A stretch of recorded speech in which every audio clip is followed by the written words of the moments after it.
hardest things for students to get a hold of in their minds is the difference between a class and an object. Today, we're going to talk about that. So let's first start by talking about a class.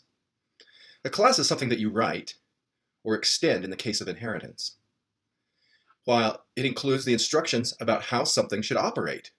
It starts with the keyword class, and it's made up of methods and variables, member variables. It's important to remember that there's a difference between a regular variable and a member variable. A member variable is a part of a class specifically, rather than being a part of a method that's within a class. There's a little distinction there. So I use it as an example here, the class car.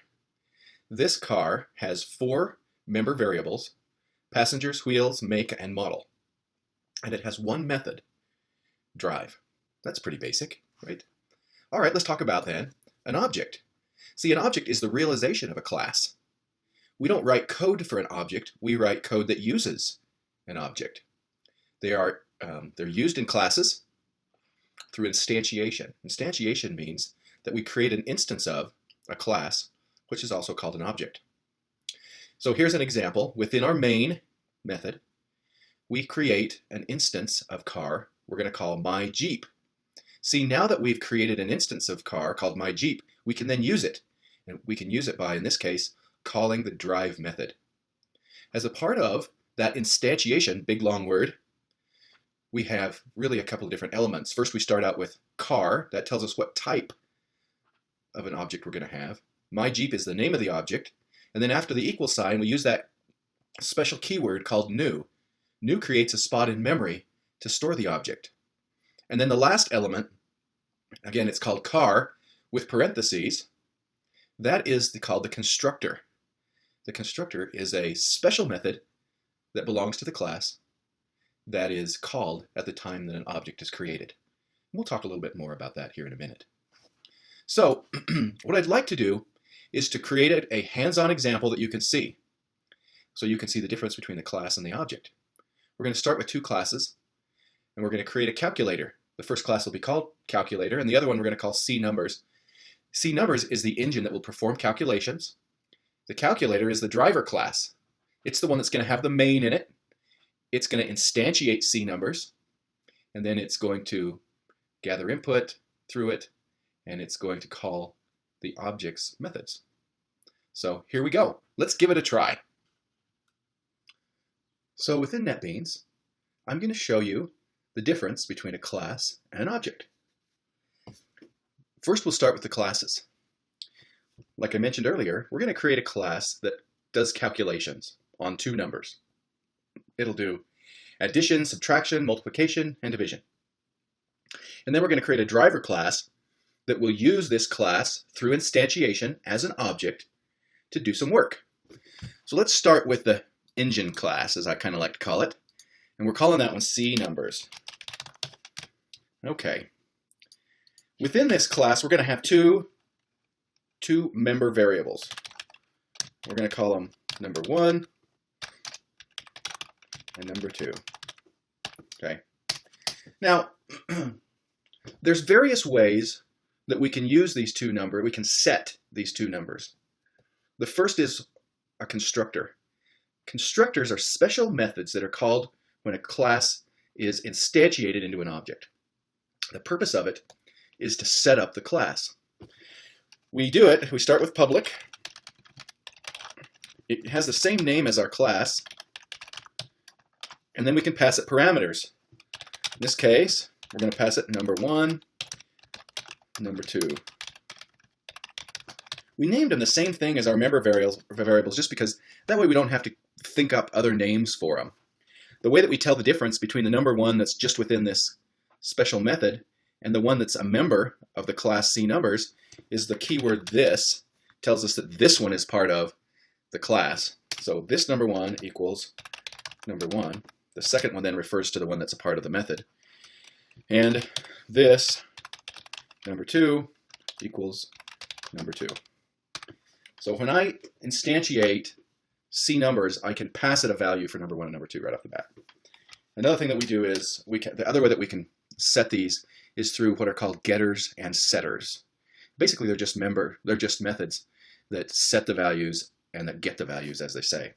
But it's a best practice for us to make these private. That way, the only way that we can set that value is by passing it in through either the constructor or the getters and setters. Okay, we're just going to do this for now, just to keep it simple. The next thing we're going to do is we're going to create the methods that do the calculations. So the first one is add. And in add, we're going to return, we need to put a value, and this is float, is the return value on the add method. And we're going to have that be number 1 plus number 2. And then another one. Boy, I can't type today.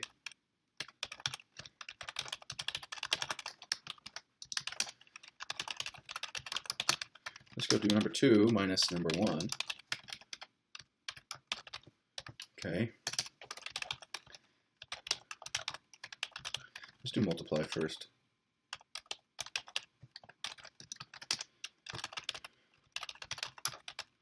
Times. With Java, we use the asterisk for times. Pretty common of many different languages. Now, divide is a little bit interesting because we have to be on the lookout for a divide by 0. Divide by 0 will cause a runtime exception that will basically bring our program to a halt. So what I'm going to do here is I'm going to say if number 2 equals 0, return 0. Now I know. For those of you who are mathematicians, 0 is not the right thing. It should be undefined, but for here, that's what we're doing. Okay, I'm going to put the little squiggly braces around it here. Then we're going to, oops, wrong thingy bobber. Then we're just going to say else return number 1 divided by number 2. Okay. There we go. So there we have our first class. You'll notice it does not have a main in it.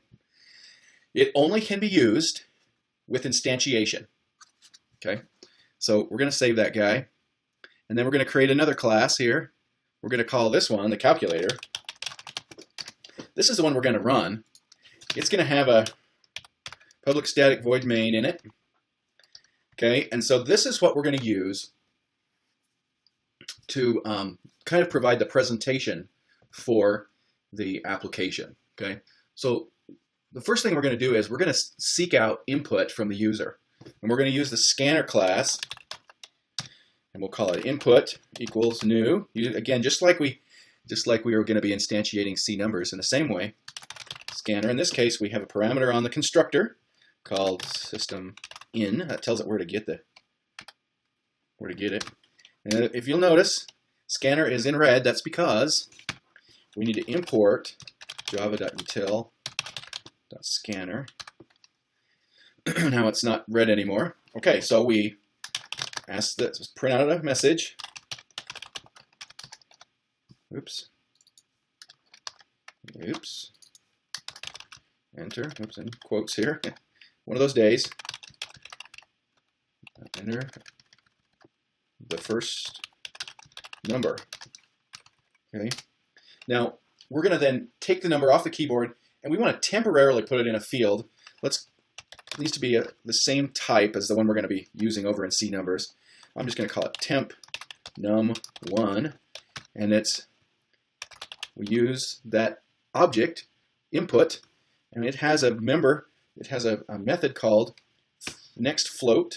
Okay, let's do the same thing. Enter the second number, and same thing, temp num2. Okay, now we're going to instantiate C numbers. Got to make sure we spell them right. Upper and lower case matter in Java. We're going to call it lowercase numbers equals new C numbers, and we're going to pass in temp num1 and temp num2 that we just pulled off the keyboard. So what's happened is we've created an object called numbers, and as a part of that creation process, which we call instantiation, we've also passed it the initial values that we got off the keyboard. So now all we really need to do is print out the results of the 4 calculations. So system out, print line. So we're going to say temp num1 plus, this is just for looks here, by the way, temp num2 equals, now here's where we actually allow CNumbers to do its work, not input, numbers dot add. So what it's going to print is whatever we put in there for temp number 1 plus whatever we put in there for temp number 2 equals, and the results. Hope that makes sense. Let's do it the same thing minus, in this case we're doing them the opposite, right? We put temp num2 before temp num1. We've made it hard on ourselves. And now we're going to call the method subtract. Where is that little guy? There it is, right there. Just 2 more of these.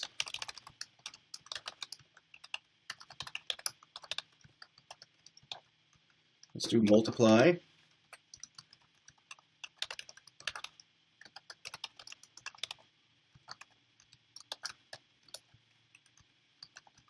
And again, same thing, but this time we're going to numbers with a multiply. Last one. Temp num1 temp num2 and numbers divide. All right, let me just clean up a few of these spaces here as a part of my OCD therapy. Now let's run this thing. So we're going to right click and run. Down here in the console output, it's asking me for the first number. Let's go 10 for the first. Let's go 20 for the second. 10 plus 20 equals 30. 20 minus 10 is 10. 10 times 20 equals 200, and 10 divided by 20 equals 5. Now, one other thing we want to check is, let's run this thing again. And I'm going to put in here 10 for the first number and 0 for the second number. Remember that divide situation? So as you can see, right off the bat, interestingly enough, we end up with a negative number for subtraction. But down at the bottom, 10 divided by 0 equals 0. Now we know that that's not completely true, but it's the way we get around that runtime exception.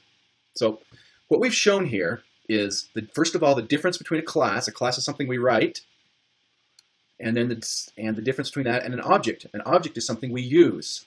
And we use 2 objects in this example. The scanner class created an object called input through this mysterious thing called instantiation, in which we use the new keyword and this special method that's part of the class called the constructor. So we have the input object, and we created this object called numbers, which is of type CNumbers, a class that we just created.